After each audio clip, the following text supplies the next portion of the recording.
عليكم. هذه الحلقة 22 عن رمضان الحقيقي الذي ضاع منذ زمان. كما قلنا نحن على أبواب شهر رمضان، وهو شهر ثابت لا يدور في ليالي طوال، وشهر يعني في فصل الشتاء من 6 ديسمبر إلى غاية 4 جون. علمنا سابقا بأن يعني سنضيف معلومات قبل أن نشرح ونفصل رمضان بدقة كبيرة. إذن بعد اختيار الأنبياء في ليلة القدر، في ليلة تلك الليلة المميزة، ينزل عليهم الوحي.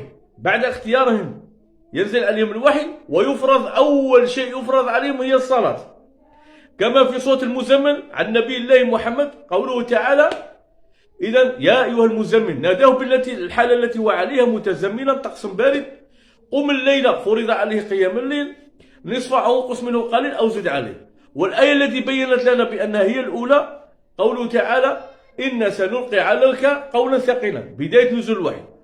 وانتظرونا للتبيان أكثر بإذن الله. سلام.